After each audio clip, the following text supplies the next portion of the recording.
तो शुरू करते हैं चैप्टर नंबर 4 क्लास 6 के इतिहास का।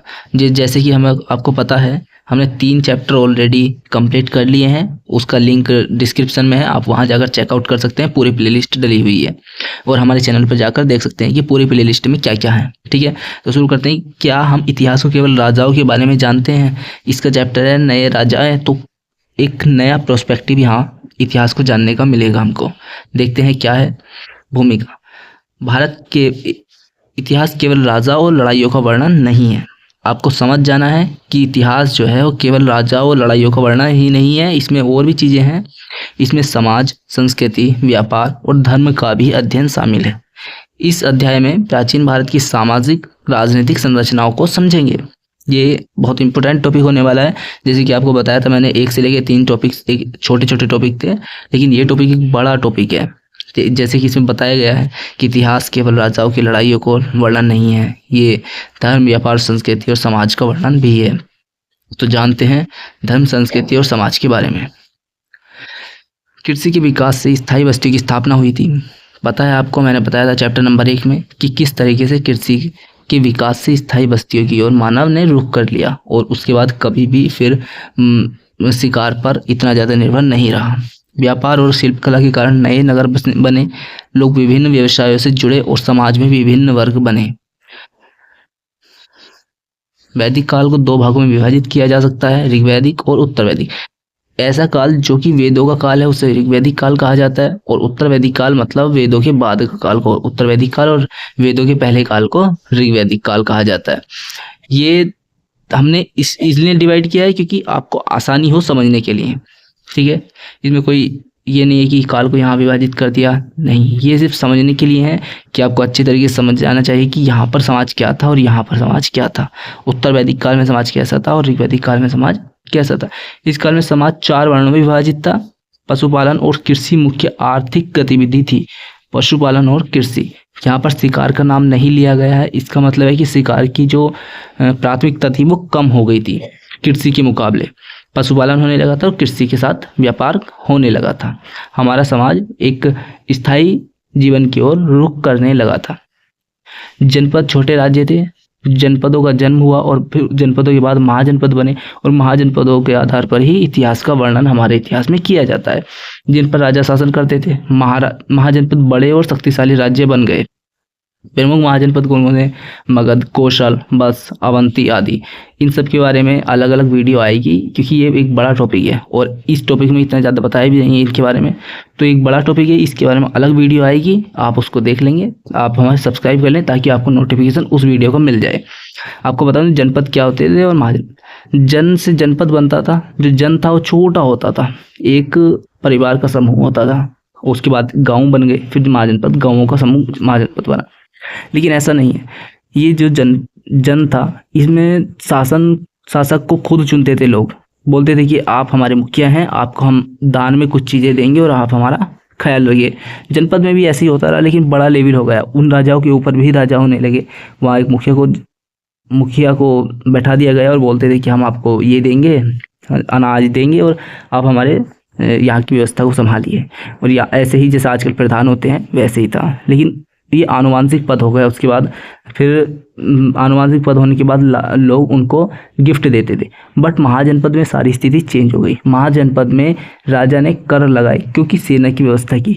यहाँ पर जो लोग थे वो पशुपालन के आधार पर अपना व्यापार भी चलाना शुरू कर दिया उन्होंने, और जो राजा थे वो अपने आप को वहाँ का प्रतिनिधि समझने लगे थे। पहले राजा लोगों द्वारा चुना जाता था तो कोई प्रॉब्लम नहीं थी, लेकिन वो खुद ही अपने आप को राजा समझने लगा और सैनिक व्यवस्था ज़्यादा से ज़्यादा पैसा कमाने के लिए दूसरे राज्यों पर आक्रमण करा। आक्रमण के लिए सेना की जरूरत पड़ती थी, सेना के लिए पैसा चाहिए था, पैसे के लिए कर चाहिए था। तो फिर जो व्यक्ति पहले गिफ्ट के रूप में देते थे अब उसको कर के रूप में लगाने लगे। और कृषि सबसे ज़्यादा महत्वपूर्ण यहाँ पर है क्योंकि कृषि पे 1/3 कर तक लगाया जाता था। ये नॉर्मल कर था उस टाइम का, कृषि पर लगाया जाने वाला है 1/3।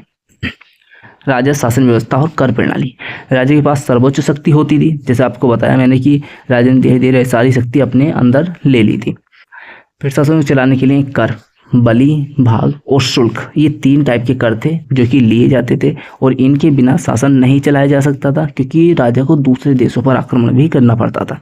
शासन में सेना, मंत्री और सलाहकार महत्वपूर्ण भूमिका निभाते थे। अब पहले ये खुद अपने लिए काम करते थे कि हमने राजा को चुना है, तो गिफ्ट के रूप में काम करते थे बिना पैसों के। लेकिन अब ये नियुक्त होने लगे और इनकी जॉब एक निर्धारित हो गई, इनकी सैलरी भी फिक्स हो गई। तब राज्य को ज़्यादा पैसों की जरूरत पड़ने लगी। महाजनपदों का उदय और उनकी विशेषताएं। स्थायी सेना का निर्माण हुआ महाजनपदों में, किलाबंदी डाले नगर विकसित हुए, व्यापार और कृषि में विकास हुआ। और कृषि पर 1/3 जैसे कि मैंने बताया, ये एक नॉर्मल करता, लेकिन सब इससे भी ज़्यादा लगाया जाए, 2/3 भी लगाया गया है, बट सबसे ज़्यादा कर कृषि पर लगाया जाता था, क्योंकि कृषि बहुल क्षेत्र था उस टाइम पर। महाजनपदों का विकास किस तरीके से हुआ, जनपद किस तरीके से बने थे, और राजाओं ने स्थायी बस्ती की और क्यों रुख अपनाना शुरू किया, ये सब की जानकारी हमने आपको इस वीडियो में दे दी है। आगे देखते हैं अगला क्या है, अर्थव्यवस्था, व्यापार और सामाजिक व्यवस्था। अब चलते हैं कि अर्थव्यवस्था पर क्या इम्पैक्ट पड़ा इस चीज़ों का।